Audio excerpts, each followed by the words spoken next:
they're part of the process. You know, everybody is motivated to have a successful outcome. That doesn't really occur, I think, when you have a centralized education system at a state level.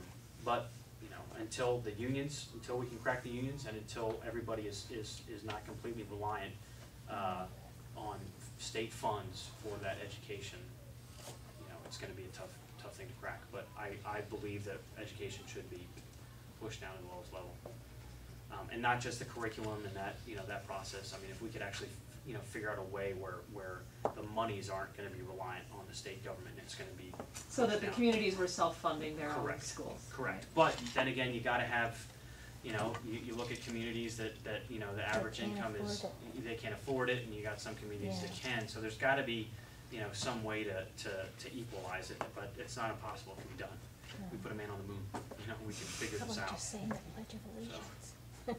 Yes, sir. Well, just a comment. I wouldn't blame the unions for the state mandates. Those are all statutory. Yep. Those are all coming down from administration. It's easy to sit around and blame the unions when it's management. Well, when I look at things There's like more the QEO, you know, you look at some of the things, you definitely have a driving proponent, and the union lobby. And Oh, I know, they got the political involvement, but I mean, in Right. reality, it's management, and it's all the way up to top, and there's as many nincompoops in management as there is anywhere else, if not more. And that runs all through this stuff, and through the Department of Education. So it's an easy cop-out, not complaining, but it's just, The unions foster a cradle-to-grave mentality. what they But do with once the you political join the involvement. union, all you do is go to summer school as a teacher, and you get the next raise. Next year you go to summer school again, you get the next raise, and then you retire early, and you have a full retirement. I mean, that's what, I It's mean, almost silly. but that's what So the they don't do state's, that's anything what the of the state's kind? doing now, and I mean state is in capital STATE, you know, excuse me, federal government. I mean, we live in a cradle to the grave society.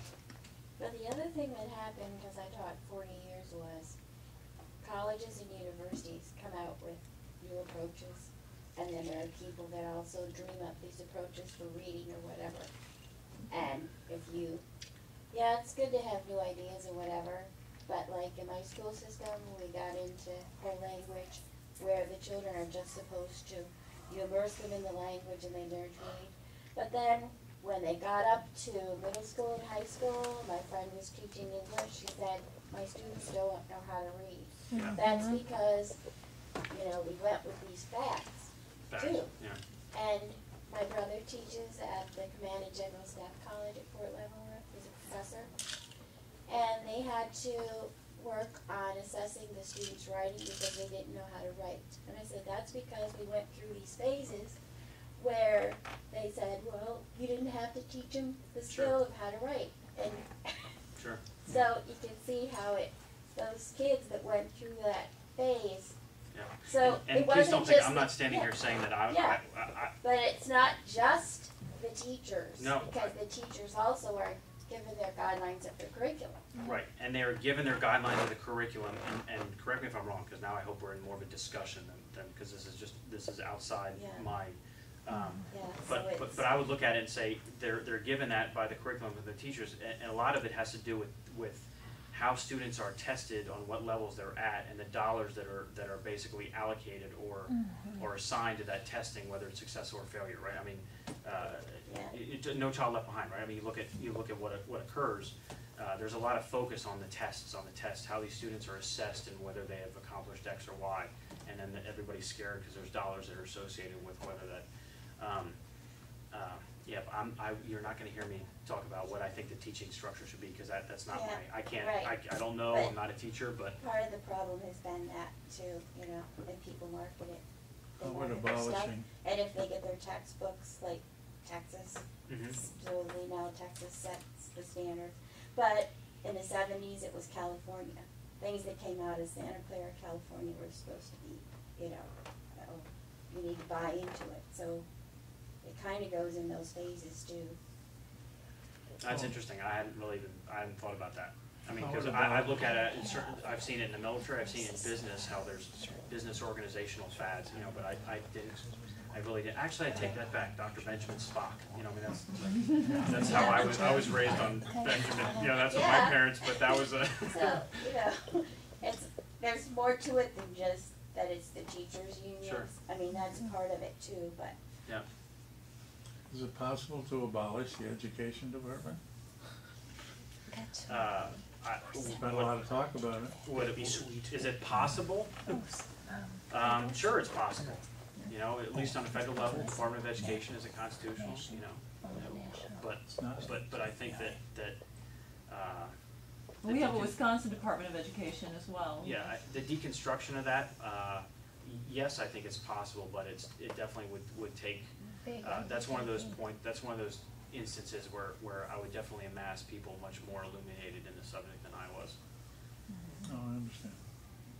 Would you be in favor of some sort of state standards, or I don't know if that would get to actual testing about what a diploma means? Because I'm a dad who, like, I know I studied multiplication tables with my daughter when she was in 3rd grade. Yeah. But I had to go back and do it again now that she's in 11th grade, because I found out she's no longer can multiply. Just because they don't exercise it. And I know other people too that have been, the schools are so interested in getting that person to be a graduate, which I think is also tied to money, right? How many dropouts, how many not. And I think What that's it how it actually works. means is much different than it used to. but that Certainly. was also with math too. There were new approaches to math and how you teach the kids to do math, and the big push wasn't for them to memorize. It's all this process kind of things. So there's a lot of skills that we had to do Sure. when I was going to school, memorize. And Well, kids today don't really necessarily have to memorize and know certain and I think, things. now I'm just, So, now I'm just thinking out loud completely, but, kids learn differently. Sure. I mean, everybody learns differently, and I think that the instruction, and certainly the teacher, should probably have the ability to I mean, but heck, I mean, I just, did anybody see I'm sure people did, watch in the news, the Milwaukee High School graduation? I mean, it was Milwaukee, right? It was a Milwaukee high school, and I mean, they had to stop the high school graduation because it was getting so violent in the, I mean, literally, and then they pulled kids off the stage and they sent everybody home, and the police were called in. I mean, it's just, Oh my gosh. Casey, Bayview. Happy Bayview. day.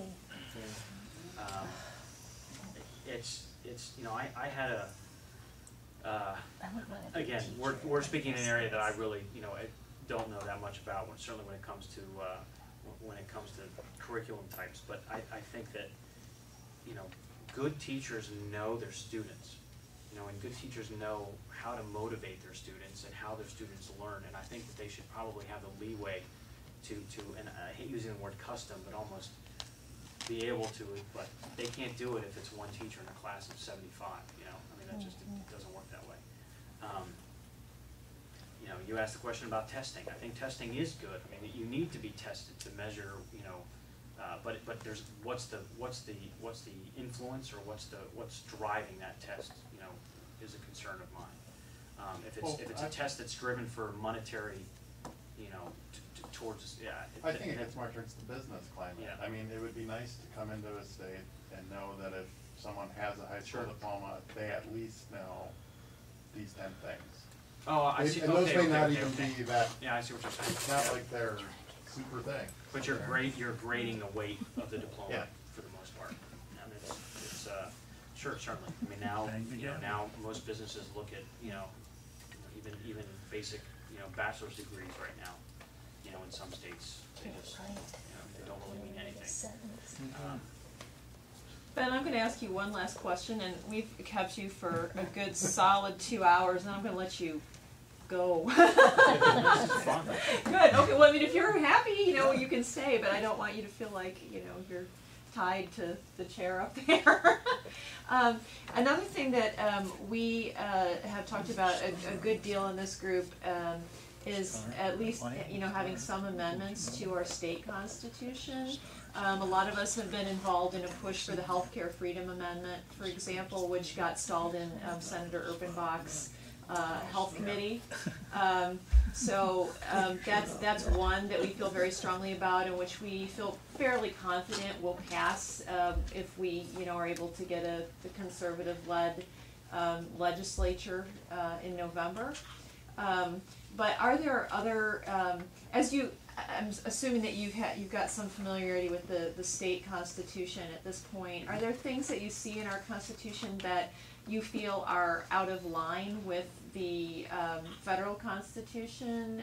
Are there things that you would want to see changed or amended because you don't feel they're terribly constitutional from a federal standpoint?